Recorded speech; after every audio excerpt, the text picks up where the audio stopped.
Thank you so much for the generous introduction. um, Thank you, Zana, Phil, Anna-Sophie, and the technical team and everyone who put this event together. I'm really excited to be here. It's my first visit to any Scandinavian country, so really happy to see this really pretty town. Um, and yeah, I'll get straight into it. Okay.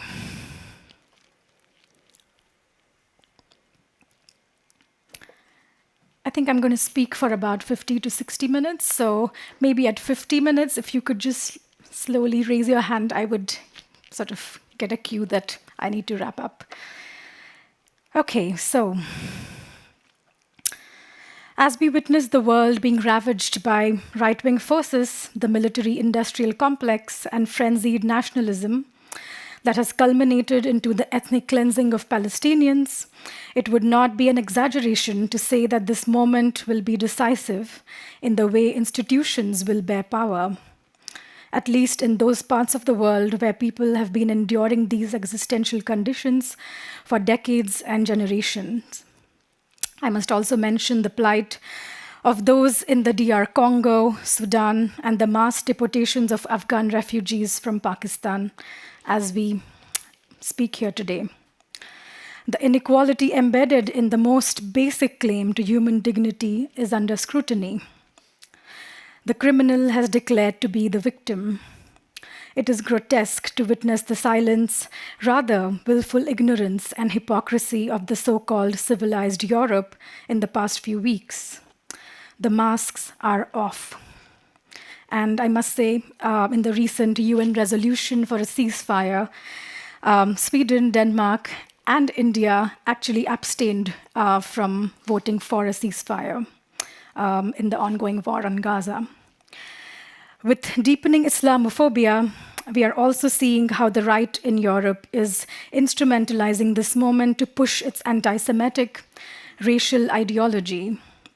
At the same time, some Jewish intellectuals and a huge number of Jewish communities across the globe are giving a clear message of not identifying with a Zionist state. Not in our name, they say. Clearly, we must recognize this extraordinary time as a global anti-war movement mobilized by people against the media, the American and European powers, and against fascism and colonialism disguised as democracy. It demands that we all engage with and reflect on our role as academics who work in European institutions that are increasingly willing to, in quotes, decolonize our practice, pedagogy, knowledge, syllabus, and the university space. How and to what extent exactly? Tuck and Yang pertinently invoke for decolonization to not be treated as a metaphor, as they remind Frantz Fanon's original description of what it looks like in actual society. Decolonization, which sets out to change the order of the world, is obviously a program of complete disorder. But it cannot come as a result of magical practices, nor of a natural shock, nor of a friendly understanding. Decolonization, as we know, is a historical process. That is to say, it cannot be understood, it cannot become intelligible, nor clear to itself except in the exact measure that we can discern the movements which give it historical form and content.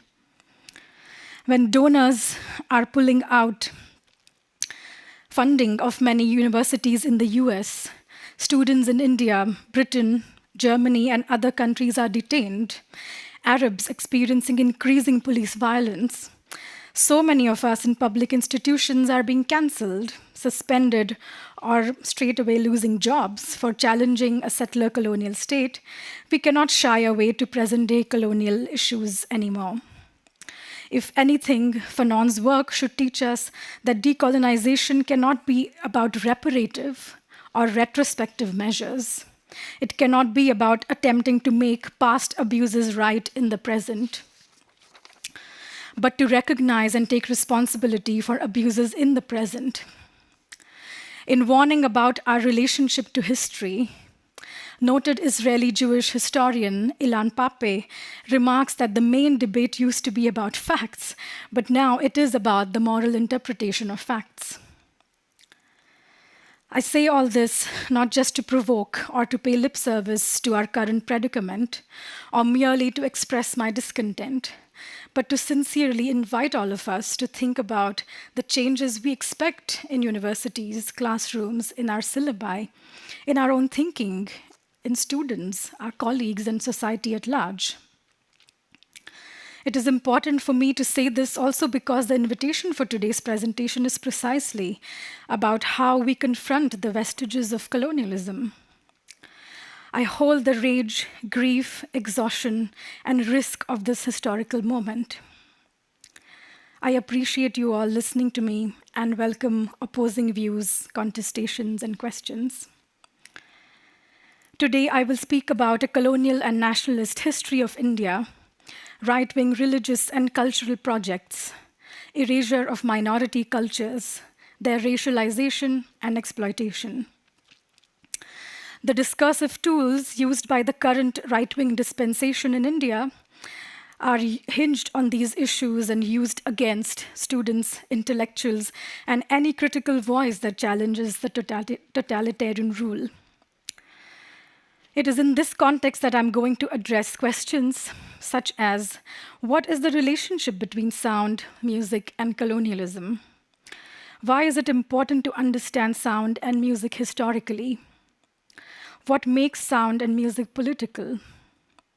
How have musical genres, styles, people acquired certain values? How do we think about sound and meaning-making processes contextually, historically, and link it to global political economy? With that, let me begin.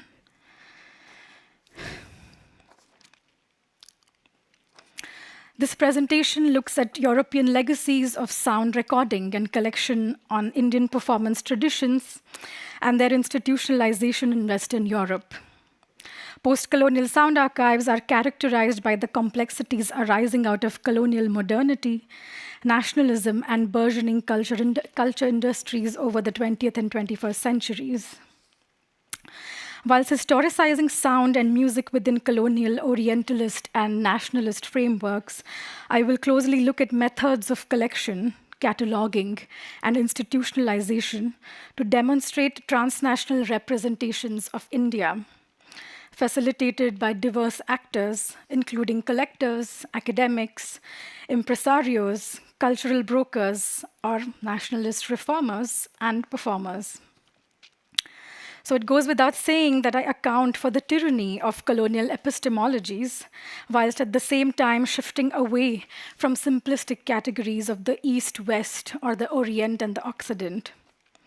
It is crucial to complicate the matter by highlighting the diverse class, caste, religious, and nationalist constellations that enabled a project that ultimately gave rise to the cultural entity that is the Indian nation-state today.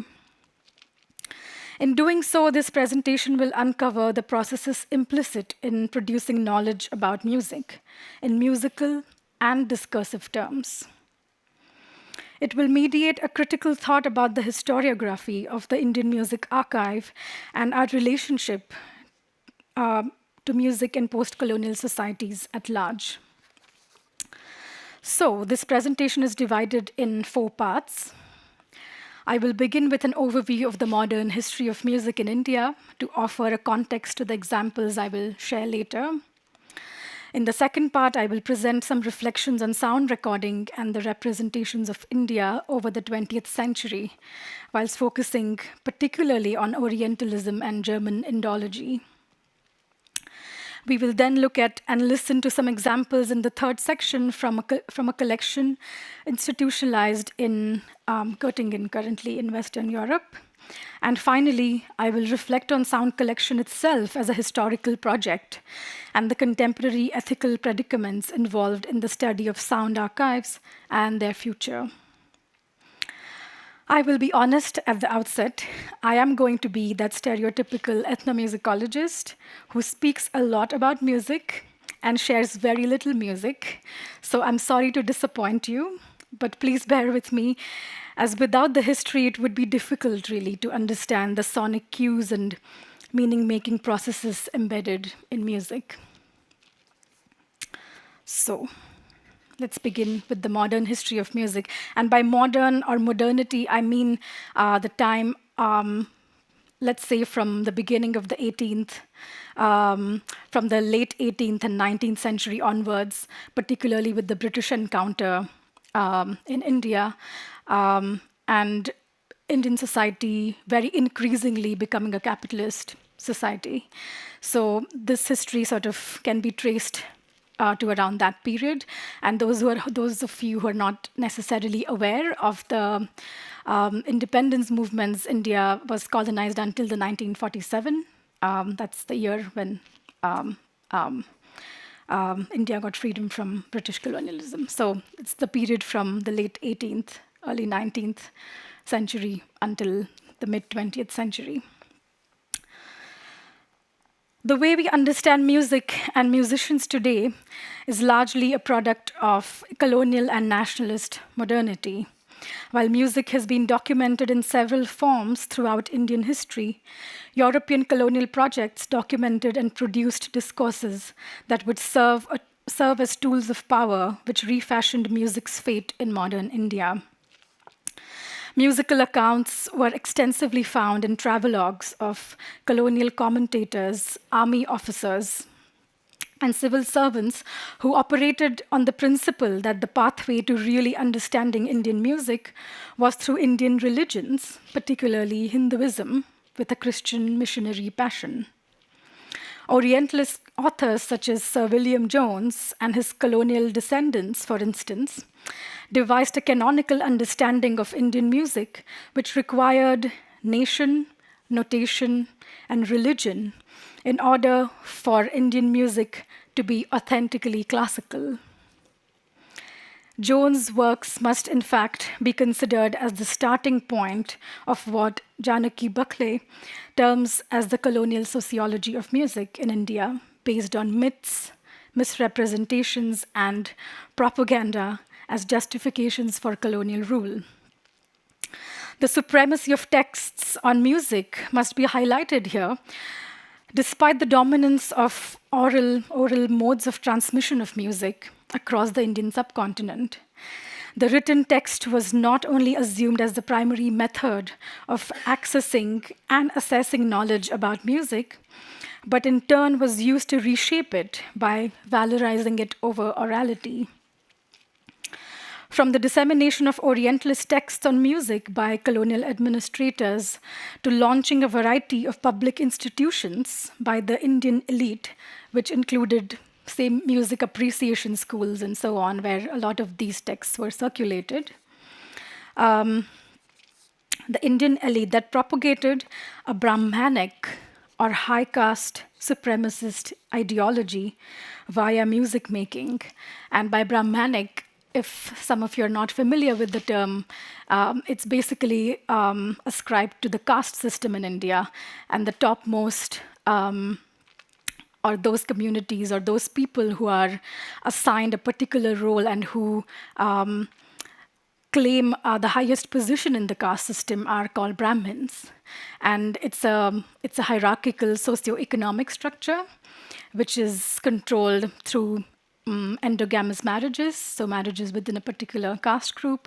There are like elaborate rules on how all of this works. There's like a huge body of literature on what caste is. And obviously it is pre-capitalist, pre-colonial. It has existed in India for centuries in different forms. And I was going to say one more thing about it. I'll come back to it anyway. But Brahmanic basically means an ideology that upholds the caste system. And those who are at the top, the Brahmins, they would initiate political and social projects that would benefit them. Essentially, that's the whole idea of what the term Brahmanic really means. I'm probably going to use that term again, so I'm going to go back to the sentence. From the dissemination of Orientalist texts on music by colonial administrators to launching a variety of public institutions by the Indian elite that propagated a Brahmanic or a high caste supremacist ideology via music making, these processes involved the takeover of the musical sphere by elites which were dominantly high caste Hindus. And Hinduism obviously justifies caste in a very peculiar way. And also, there is a whole body of literature on how Hinduism was a discovery of British colonialism, really, so that they could divide and rule between Hindus and Muslims in India. We can talk about this later. Their nationalist modernity necessarily implied a sacralized conception of music and culture at large, to revive an eternal Hindu religion, and was justified as a correct measure to save the only surviving feature of Indian culture that was to be salvaged from British colonialism. The Hindu nationalist ideology championed for music to be rescued from two groups that were hereditary musicians for generations. And by hereditary musicians, I mean musicians who were born and brought up in families who were musicians. Their occupation was musicianship. So they innovated, they made instruments, and they innovated particular styles and genres. And a common term used for these families is hereditary musicians. So the Hindu nationalist ideology championed for music to be rescued from two groups that were hereditary musicians for generations. One, the so-called non-native and ignorant classes of India, namely Muslims. And second, the so-called dishonorable Dalits, who are ex-untouchable communities in India. So in the caste system that I described earlier, there is a particular group which is placed outside this social structure. And this group was treated, they were slaves, basically, to speak in economic terms, and they did not have access to any kind of privileges that the caste system gave to the other groups. And so these groups practiced music in a very particular way. So they were supposed to be entertainers. They were supposed to work for within particular feudal settings in different regions of India. They were supposed to be service providers. And the service often was music. And of course, Muslims, because like I said earlier, there was, according to this ideology, there had to be someone who was the original inhabitant of this place. And so they had a claim over the culture. However, this disregards everything that has happened in the medieval, pre-medieval era. And so in order to create sort of an enemy, there were two of those in the Hindu nationalist ideology. One was the Muslim, and the other was Dalit. Also, Dalit is a more modern term used for ex-untouchables. It's more of a political category, I would say. So I'm going to use that word again as well. Historically, many Muslims and Dalits inherited occupations which required them to sing, make and play musical instruments for ritual and entertainment purposes. Musicianship has also been a customary service to be provided by Dalits in many contexts to publicly announce their social status and often embody the humiliation associated with it. And a lot of the instrument makers, whether from Muslim or Dalit communities, are often treated as impure in a ritual sense because they touch animal skin in order to make drums and so on. So there are particular markers which make certain populations, which racialize certain populations, basically. That's what it means. Genres like khayal, which are now part of the canon of Hindustani or North Indian classical music, were primarily associated with hereditary Sunni Muslim musician families, which operated as semi-professional groups patronized by princely courts. The institutionalization of the new classical music canon involved the systematic exclusion of Muslim hereditary musicians after extracting their musical knowledge. As Catherine Schofield aptly recounts, Classical music, and classical in quotes, classical music was viewed as a new discursive wave of veneration, canonization, standardization, and systematization that was dependent not on the pre-modern, the earlier Sanskrit, Persian, Hindu conciliations, but on the cross-fertilization of colonial and nationalist, British and modern Hindu ideals and values. With regards to music's Hindu reform, then, one of the most significant outcomes was the institutionalization of musical taxonomy or categorization. It was not the case that art, music, and writings about it did not exist, or that canonization of a certain kind did not take place in pre modern times, or even that a hierarchy never existed, but the processes that led to the formation of the modern nation state were peculiar. The Indian nationalist reformers, who were overwhelmingly Hindu, high caste, middle class male connoisseurs or musicians, ironically felt the need to prove their equality by classicizing previously unmarked musical traditions according to the British rules of play to ensure the former's cultural hegemony. Musical categorization preserved the status and superiority of classical Indian music by placing it against what was termed folk music, which was, of course, the hereditary occupation of a lot of ex-untouchables or Dalits.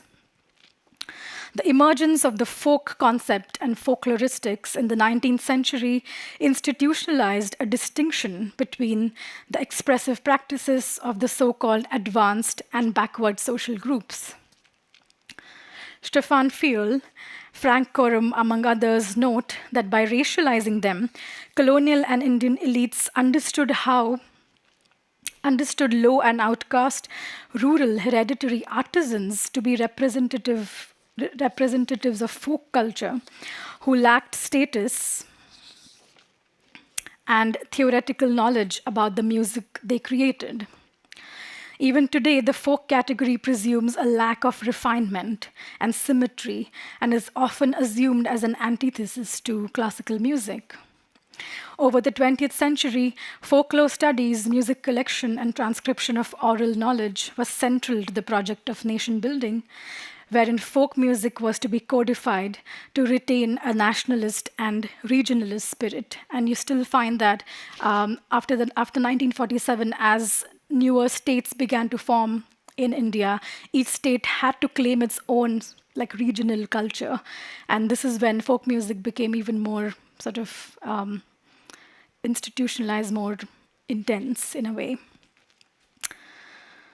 Musicianship drastically changed with respect to authorship, aesthetics, audience, and value, which in turn had serious implications on class, caste, and gender relations.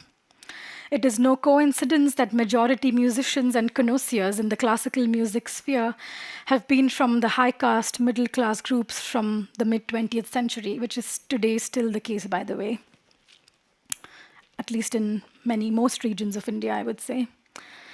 Folk music, dance, and theater traditions were used as raw material by several social actors for different ends, by political leaders, parties, state actors, films, elite theater traditions, as well as left cultural movements. A parallel can be drawn between caste and race here. Carl Miller traces the shift from what he terms as the minstrelsy paradigm to the folklore paradigm, wherein imitation and separation between racialized bodies was established respectively, and this is particularly in the American case. This happened in a reverse order in case of caste in India. So separation, imitation, and then appropriation by high castes. However, Dalits and low caste hereditary musicians transformed their stigmatized musicianship in rebellions against caste and mobilized one of the most radical civil rights movements and philosophy of the 20th century.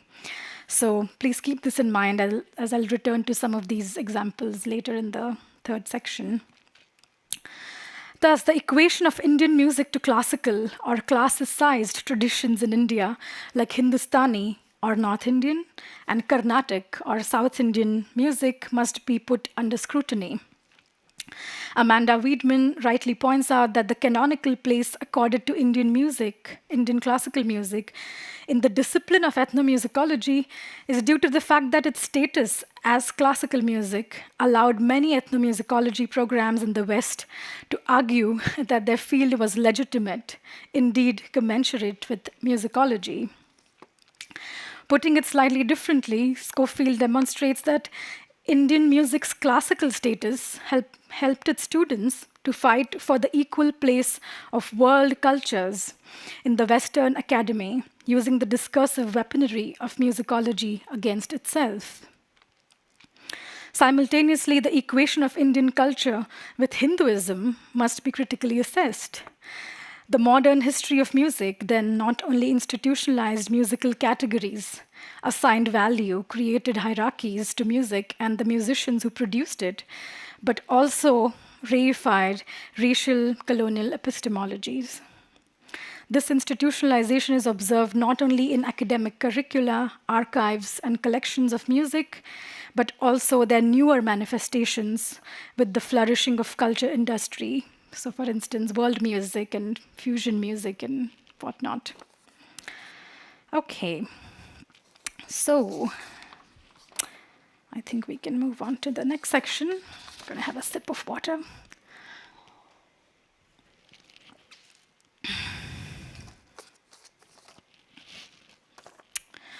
It is clear from the previous section that what Richard King has described as two forms of orientalist discourses, and I quote, "The first generally antagonistic and confident in European superiority, and the second generally affirmative, enthusiastic, and suggestive of Indian superiority in certain key areas. Both make essentialist judgments which foster a simplistic and homogeneous conception of Indian culture as dominantly Hindu, which also translates to high caste supremacy. Hindu nationalism legitimated Western Orientalism by responding in a manner which did not fundamentally question Orientalist paradigms, and music is, of course, a key marker of this move. There are deeper mechanisms, however, that led to these questions. Let us briefly touch upon the historical study and representation of India through the European lens. Indology, the philological, historical, and religious study of ancient India, emerged in response to German Romanticism, the Western quest for origins, which were located in philological affiliations between Sanskrit, Greek, Latin, and other European languages. Orientalist scholarship, Romantic mythography, 19th century linguistic science, and race theory were at the heart of the now waning discipline of Indology. Dorothy Figueroa notes, and I quote, "Orientalist scholars fostered the comparative science of religion and mythology that developed a vision of an Aryan race as the originator of Indian and European culture. Speculation regarding the Aryan provided a means whereby Indian history could be used to create a fresh historical tradition that expressed specifically European political and ideological interests. While evangelicals, utilitarians, and colonial administrators could only envision India's salvation through a rejection of its irrational culture, conversion to Christianity, and embrace of British rule, scholars sympathetic to Indian culture, epitomized by the figure of Max Muller, effectively promulgated an idealized portrait of the Aryan in order to counter those who championed this backward view of the Indian past. So basically, one of the biggest sort of claim that Max Muller made around this time was to find common ancestors between the Brahmins and the Aryans in Europe. And so the Brahmins were equivalent to the Aryans, and that's how there were commonalities found in different societies. And of course, this was done through translating certain texts in Sanskrit and so on, particularly the Rig Veda. And here is a picture of actually I found in the Yapkunst collection, in fact, where I found this particular thing with the four Vedas.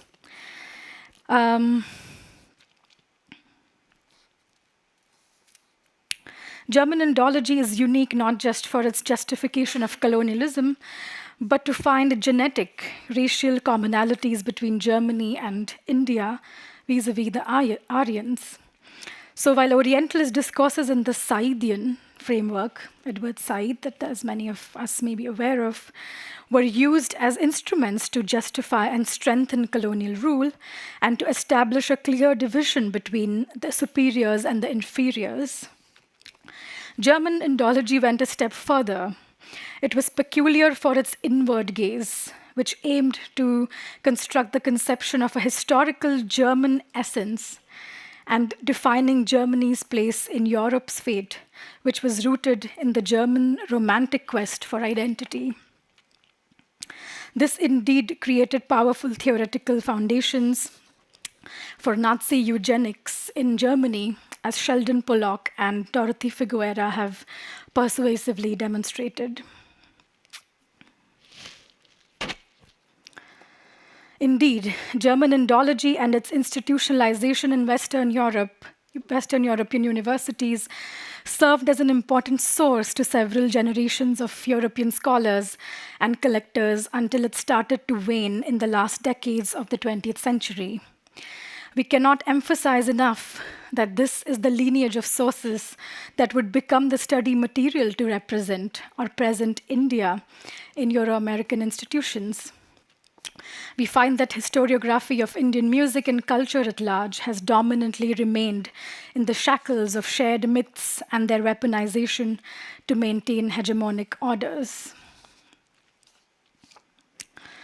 With the advent of recording technology in the late 19th century and commercially available recording technologies in the 20th century, institutional sound archives and music collecting took on a new dimension.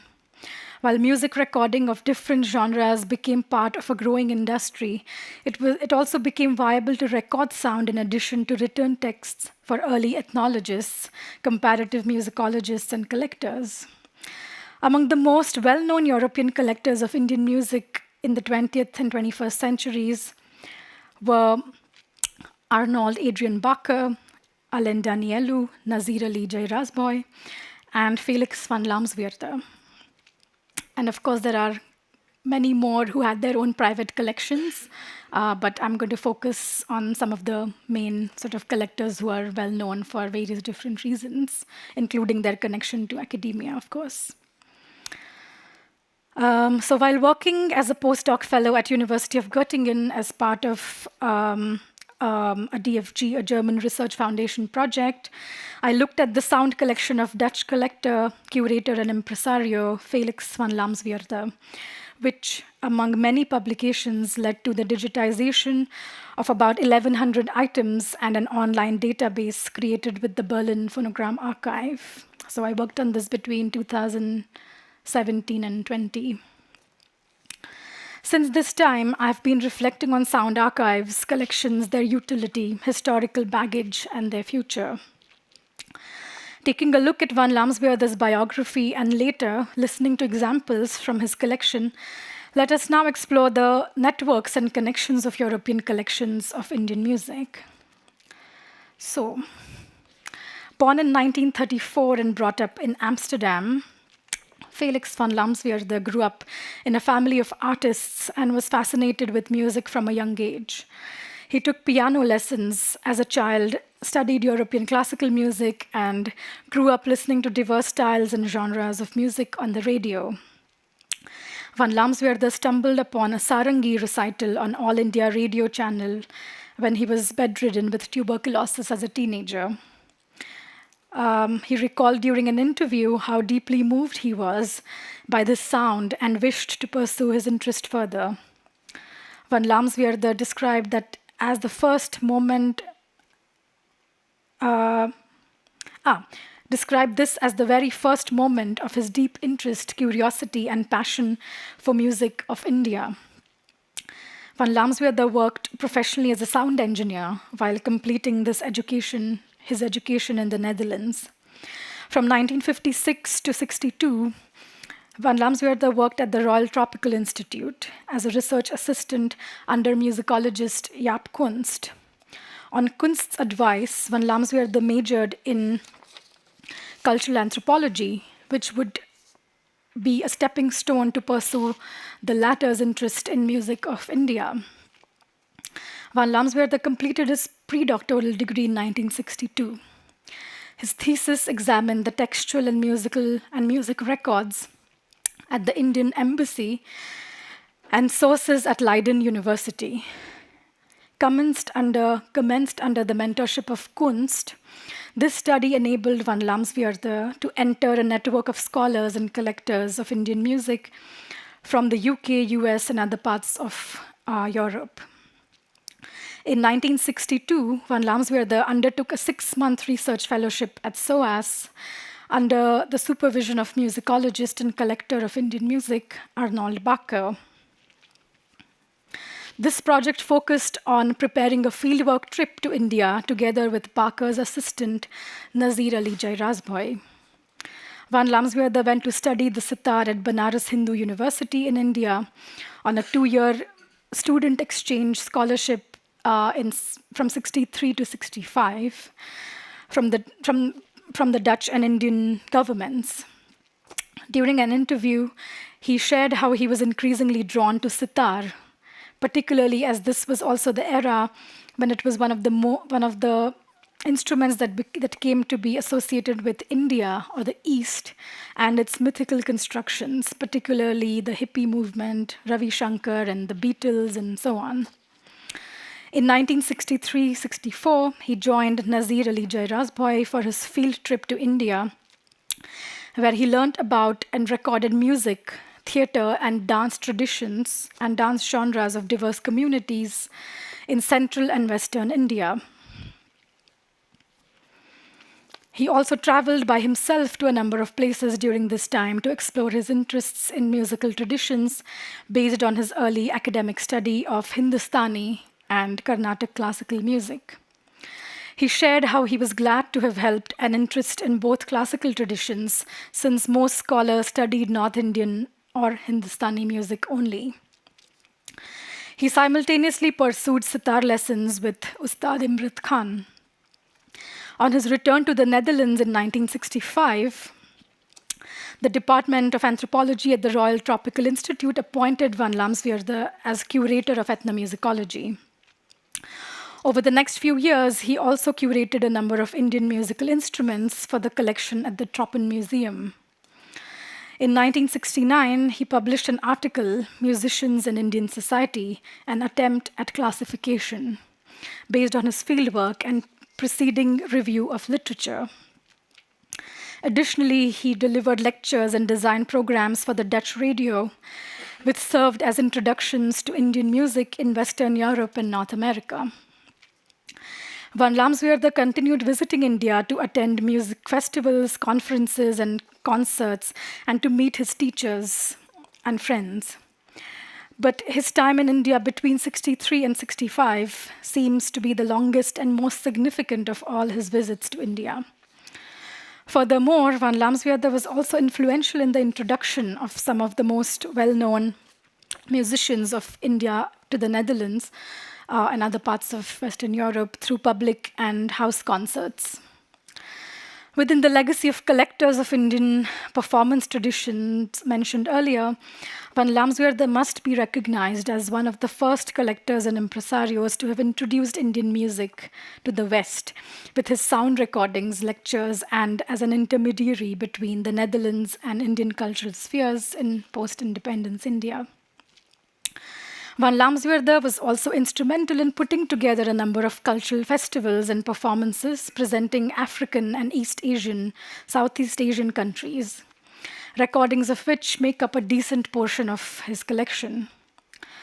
This private collection thus represents Van Lamsweerder's musical endeavors from the 1960s until 2005, a long span of 40 years in postcolonial India, which witnessed a number of economic, social, and political changes. This particular time period is also representative of the emergence and maturation of the discipline of ethnomusicology. Christian Posker's restudy of the Arnold Barker collection at the British Library indicates that Barker may have been the first Western European scholar to record sound music across the Indian subcontinent between the 1930s and 1950s. Himself a trained musician in the European classical tradition, Barker's interest in musics of India may have been sparked because of Nobel laureate Rabindranath Tagore's visit to the Netherlands in 1920. While Barker studied Sanskrit and other South Asian languages in Leiden and Utrecht, he decided to finish his doctoral dissertation on Sangeet Darpan, which is a 17th century text, at the Vishwabharati, which is the university founded by Tagore in West Bengal. On his return to Europe, Barker delivered a number of lectures and gave demonstrations of songs. Barker carved a pathway for collectors and musicologists in the following decades, including Nazir Ali Jairasboy, as well as for Felix van Lamsweerder. And this is also very similar to Alain Badiou, Danielou, I'm saying Alain Badiou. Alain Danielou, who also actually went to West Bengal and worked very closely with Tagore's university. Okay. Furthermore, in 2019, during a workshop in Amsterdam, I was intrigued to find a resemblance between a portion of Jaap Koontz's collection at the University of Amsterdam and that of Felix van Lamsweerder. The cataloguing and naming styles in Koontz's archival material had close affinity with van Lamsweerder's method, which the latter most certainly adopted during his early work with Kunst. These networks of Western European collectors, all of whom happen to be men, who have built on each other's work and vision to produce the modern sound archive of India, sometimes South Asia, encapsulates what Sara Ahmed terms as the politics of citation.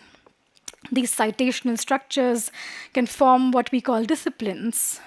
The reproduction of a discipline can be the reproduction of these techniques of selection, ways of making certain bodies and thematics core to the discipline and others not even part. This implies a reproduction of a certain kind of knowledge, formation of disciplines, and the practices that sustain them. These collections emphasize my earlier contention about the ways in which colonial projects and Indian nationalist projects mirrored each other to shape a Hindu nationalist modernity and Indian culture through music. And of course, there was not just this one nationalism in colonial India. There were many other nationalist movements which were anti-colonial, but this was the victorious, the dominant one, which sort of carried forward in post-colonial India, and other nationalisms which were more radical, sometimes which were put forth by, say, Dalits or people who were against the caste system, sort of remained on the sidelines. And of course, there is a whole other angle to this as to who did collectors speak to in India, how did they get their information, and so on. And Eva Maria van Straten has written some stuff about this, which we can talk about later, perhaps. Okay, so now let's move on to some examples from the Van Lamsweerder collection. You have already been seeing photographs from various collections, particularly from the Van Lamsweerder collections, though, which are neatly labeled with musical categories, genres, and describe them in a particular way. I have categorized the examples in two parts: what is in the archive and what isn't. I choose to do this not just to highlight the systemic exclusion of people and their musics from archives, of course that, but also to look at those communities' traditions whose music remained part of oral traditions, hardly ever recorded in print or on sound. Such a discussion would facilitate a reflection on the idea of recording sound and collection itself. Okay, so what is in the Indian Music Archive? And I should say, when I say Indian Music Archive, I use it also as a historical term, not just as one institution, which is an archive, but Indian history. What does an archive really represent? As expected in Van Lamsweerde's collection, Hindustani and Carnatic classical music and classical dance traditions like Kathak, Bharatnatyam, Kuchipudi make up a significant portion. Despite the marginalization of Muslim musicians, however, from the public sphere over the 20th century, Van Lamsweerde collection includes a number of first-hand and second-hand recordings of some Muslim musicians performing vocal styles in North Indian music, like Drupad and Khayal. This collection also includes some folk performances representing different regions of India. So instead of playing examples of Hindustani and Carnatic music, which you can very easily find online, I've chosen some different examples. So we will begin with what's called Sangeet Natak. And this is basically a part of Van Lamsweerde's organization of what was called a World Music Theatre Festival. And this is the brochure of that, basically.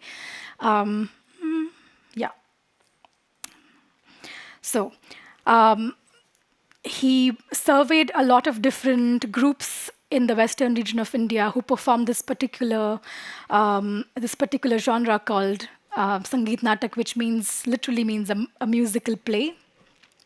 And it includes theatre and classical music together, tied with Hindu mythological themes dominantly. And after surveying many different groups, he decided to invite one particular group who performed this to the Netherlands. And so we're going to look at that example. It also includes, like as a supplementary material that I wanted to mention, was also the correspondence. This is also another brochure. This is the correspondence in organizing the particular performance, because you see the middle one is basically the document from the Embassy of India.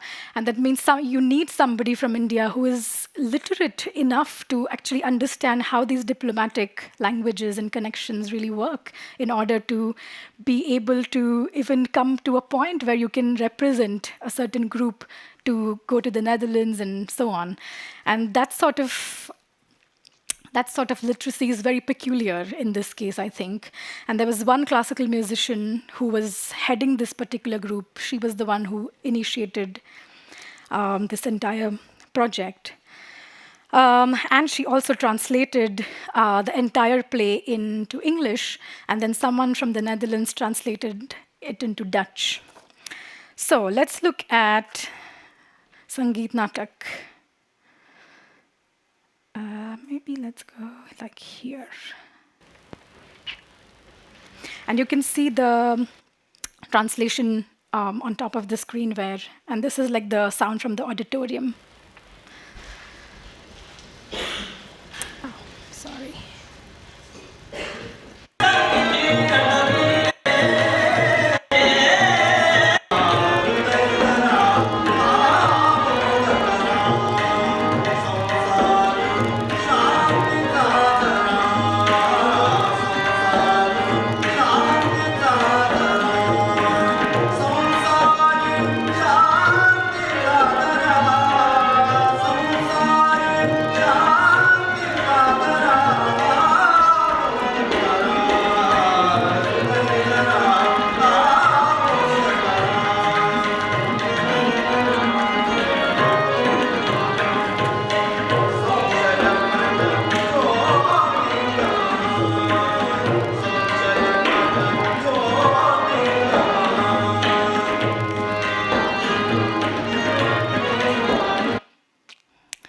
Okay.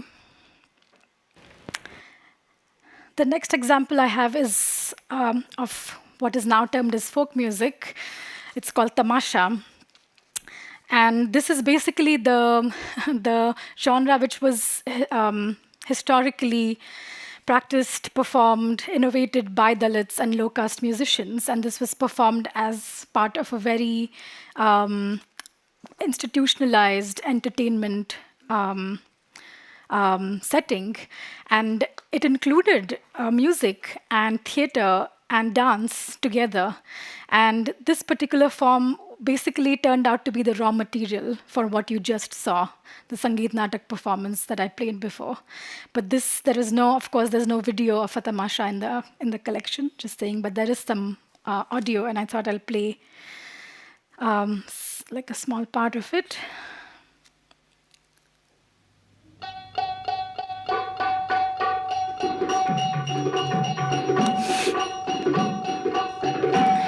Chandanpura नाम एक नगरा राजा सुरसेना मोठा उद्धारा राजाची लडकी एक चंद्रवाणी lake होती सुकुमार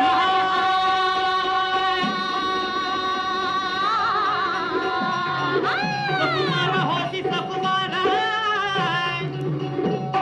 राजाला लागला घोर लग्नाची पोर झोंबलेली ना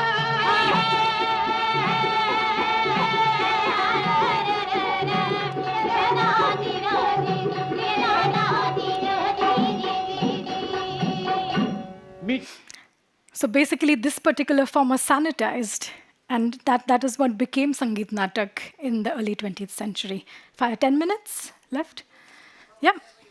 Are we on the 50-minute mark? Okay. Okay. I think 10 minutes should be good. Okay, so the third example I have is actually of Kuchipudi, which was a classicized dance form. And it was classicized in the 60s, actually, much later after India's independence. And this particular dance form was associated with, again, outcast or low-caste women who were ritually tied to the temple, the Hindu temple. And they were supposed to perform certain kinds of music and dance for the deity and for the priests serving the temple. And these relationships were extremely feudal in nature, and they still exist in certain parts of India. But again, over the turn of the 20th century, of the 19th century, I mean, you have these dance forms also sanitized. So when you see like let's say the older generation of women who were tied to the temple and performing these, you see some differences with with the gestures and so on that they express. And this is actually Kuchipudi, which is institutionalized later in the late 20th century, where you see upper caste women. You also see some white women in this video. And this is a particular academy in south of India where different forms of classicized dance are taught. So, okay, I'm just going to play a few seconds because this is a very long kind of a documentary like clip.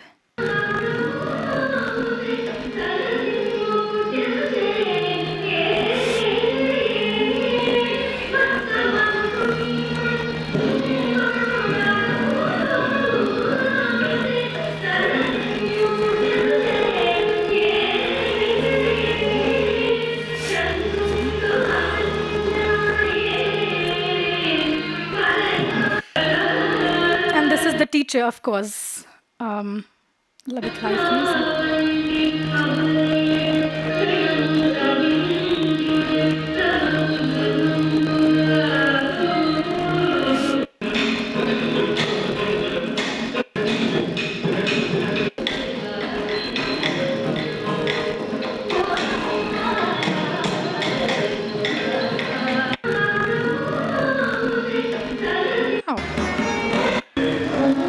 This is the teacher sort of rehearsing with the musicians for a live performance.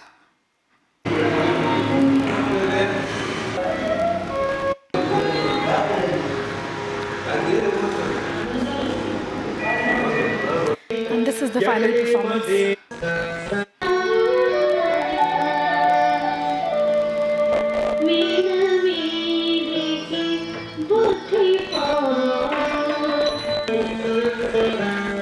I think I'll stop there. Also, a lot of the themes in here are based on Hindu mythology. Okay. So we're looking at Van Lamsweerde's notes that accompany the recordings. We see that the names of classical musicians, rags, which are the melodic patterns or modes, the rhythmic cycles, duration of performances, length of each section, and place and year of recording in a more consistent way. In most early recordings, rag names, or the name of the modes, appear in capital and bold type as titles and are followed by names of musicians. These notes serve as an important source to analyze the structure of this collection. Descriptions are most often in Dutch and sometimes in English. There are occasional remarks in Hindi and in the Devanagari script. Notes for some early recordings include staff notation, supplementary details in diacritics, and at times, signs and symbols used in an Indian musical notation system. Further, it is interesting to note that Hindustani and Carnatic music, which are the classical traditions or classicized traditions, most often do not have terms describing genre or tradition, like in the case of folk or tribal music, entailing an assumption that Indian music equals these classical traditions. Of course, there are no names of folk musicians on any of these notes. Furthermore, there is a tendency to record the pedagogical processes and value, the specialized knowledge musicians or dancers of classical traditions produce, which are entirely absent in case of folk traditions. So like you saw in the Kuchipudi video, you see an entire process of how a musical tradition is taught, a dance tradition is taught. How do students respond to it? How are the musicians? Like you see such in detail what actually happens during this performance, which you don't see for most other traditions, I must say. Now, what is not in the archive? I'm probably going to go 5 minutes over. I hope that's okay. But I have more music. That's the good news. So very quickly, what's not in the Indian archive, Indian music archive, these are actually recordings from my doctoral research on anti-caste movements and musicians within the anti-caste movement. And just to give you like a quick glimpse, these are 2 recordings, both by women, musicians from Western India. And these particular styles of singing and the instruments and so on go back, and using them for political purposes goes back to the late 19th century, when anti-caste movements were mobilized in this region of India. And like maybe they have even older histories when it comes to instruments and certain kinds of vocal styles. And I want to play this not just to say, oh, this is not included in the Indian archive, and the onus is not just on European collectors, the onus is also on Indian collectors and researchers, because this is not part of Indian history, really. The second recording you will see, the second clip you will see after this one, is by an activist, actually, who was, in fact, accused of being a terrorist to the Indian state for mobilizing an anti-caste, let's say, rebellion among many other musicians. So let's listen to her first. And Bhim here you see my Bhim, my father gave us the golden gift of dignity. Bhim here is a reference to one of the most influential 20th century anti-caste civil rights leaders, Bhim Rao Ambedkar. And so a lot of the songs that are part of this repertoire have a reference to Bhim. Okay.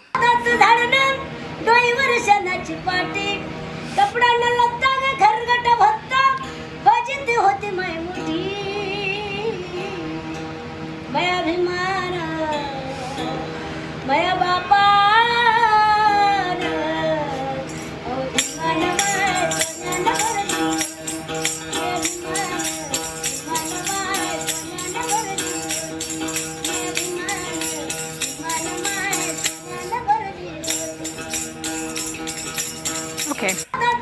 Because we don't have much time, I'm going to...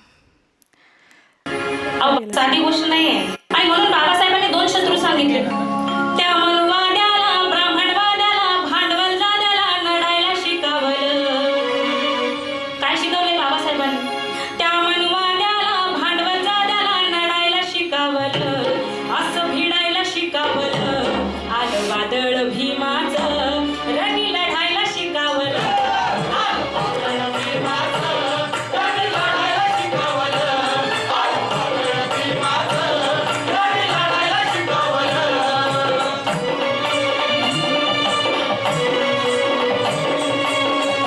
Okay, maybe we can play some more later if there's any questions on this topic. I just wanted to refer to some of the collections at the University of Hildesheim where I'm working now, particularly the Rolf Erler collection and the Wolfgang Lader collection. And a couple of my colleagues and I are together thinking about what to do with particularly the instrument collections here, and thousands of first-hand recordings. And I've written something about it, but let's skip this part for now.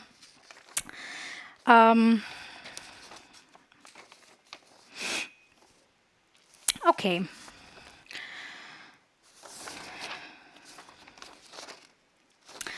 So while it may seem as if I'm only offering a critical perspective on the collections, collectors, and certain musical traditions I've discussed so far, that is certainly not my intention. I see substance in these recordings. Not only that, but I truly love many aspects of Hindustani music and so many genres that have historically been part of this tradition and have been so marginalized and excluded today. And I say this as a musician myself. However, the problem arises when an entire ideological weaponry is designed and executed through music pedagogy, disciplining of gendered bodies, and marginalization of racialized communities, whilst usurping their tradition. In short, the context matters, as that is what gives meaning to sounds and produces a musical citizenship. The question to ask then is what to do with the music itself. And while some rebel musicians did transgress some, and I'm talking about classical musicians who did transgress and experiment with sound and many different things within the classical tradition, they could not necessarily separate themselves from the ideology. So this brings me to the concluding section. What does it mean for the context to be lost in music collections or archives? And here I draw on an introduction that I co-authored with Eva Maria van Straten as part of a themed issue that I was talking to you about yesterday. It's called Postcolonial Sound Archives. Okay, so the concluding section. In 2017, Miguel A. Garcia put sound archives under suspicion in a move towards challenging the impulse of the Imperial Archive's insistence on expert codification of knowledge, which is hermetically sealed, contained, and unchanging. Garcia called for archives to be treated as sets of knowledge rather than what collectors of the early 20th century assumed them to be, things or objects. Garcia pertinently notes how in this particular paradigm, collection implied, and I quote, that the collected things, such as songs, were free of the collector's influence. These things could be removed from their context. These things could be alienated from their creators. These things could be lodged in containers, archives, files, disks, wax cylinders, diaries, shelves, cases, etc. In spite of all these manipulations, these things could keep the qualities they had before the collector's intervention. In summary, the word collection, collecting, he says, is a positivistic framework, which means harvesting and accumulating. Even if collection has come to mean various things, including representation, these observations very much resonate with some of the collections I've referred to in the presentation. That archives are discursive knowledge, and that they emerge from particular scientific paradigms, that they are ideologically oriented and are often shaped by fragmentary and unfinished discourses, are important observations for Garcia. Sound in archives is now data, often decontextualized data. And I say this particularly in case of anthropological and ethnomusicological recordings of indigenous people, as well as many folk musicians. When this data becomes part of the market, institution, and the legal universe, it needs to be thought through the lens of copyright, intellectual property, ownership, and so on. Object, thing, sound, data, music. What is a collection? What is an archive? Data preserved in sound collections and archives cannot be assumed as unquestionable or an authentic source of history. Particularly in case of sound collections, one needs to edit, connect missing dots, see patterns, read between the lines, against the grain, and how to do it when the object is not a written word. While calling for critical archival studies and ethnographies of collectors, we must continue to question the historicity of objects, instruments, sounds, and their analysis. While archives and collections may be credited to the collector, they are entities in their own right and do not belong as such to the collector or archivists. Indeed, these perspectives have necessitated debates on the historicity and future of collected objects and their analysis from the standpoint of the colonized, oppressed, and exploited communities globally, because a lot of these have been misrepresented or simply omitted. These concerns demand a critical reflection from curators, archivists, researchers, and institutions where collected sound objects are preserved as cultures, as people, as nation states. Such critiques further complicate issues concerning digitization and repatriation and copyright, given the complexities surrounding ownership, intellectual or creative property, and so on. Given that not all archives or collections are colonial or imperial, the pertinent questions that apply to collections in general are how particular repositories come into existence, how and when are they used and by whom and for what purpose. This is a good segue to return to my initial question. How is knowledge about music produced in post-colonial archives, sound archives, and how are we to understand our relationship to the history and historiography of music of post-colonial societies in general? In working with sound archives, we are engaging with a history of sound, a history of music. Dorothy Figueroa's remark on history, then, is instructive in this regard. Conflicts concerning the past are, in fact, struggles suggesting the proper shape the present could take. In such instances, history may be elevated to myth when the needs of the present are read into the past and an image of the past is imposed on the present. History, once transformed into myth, becomes an instrument to construct social forms. It shapes the present through an evocation of the past and specific groups that inhabit it. How true is this? Particularly today, when the equation of India with Hinduism is increasingly weaponized by the Indian right-wing government, that is, to eliminate and intimidate Muslims, Dalits, and other minorities. By teaching Indian music culture a certain way, are we reproducing the same ideology? How aptly does Figueroa's statement resonate for what is happening in the colonized world today?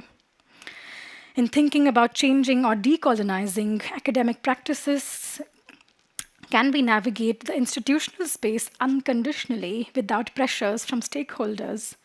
How can we account for critical histories and supplement them with sound archives and mediate the sound through these histories? So how do exhibits look like when we account for these critical histories?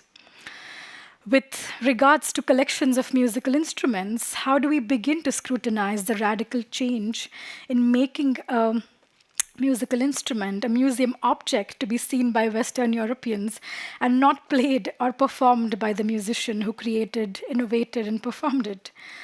These are all open-ended questions that hope to address how the study of post-colonial sound archives can facilitate accountability and ethics in historical, archival, ethnographic, and analytical practices in the future. But this will only be possible when we engage with and allow for a better understanding of systemic inequalities in and outside of academia, our disciplinary confines, and our respective roles in preserving, risking, or dismantling them. Thank you. Thank you for your patience, and thanks for tolerating this for 15 extra minutes. Thanks.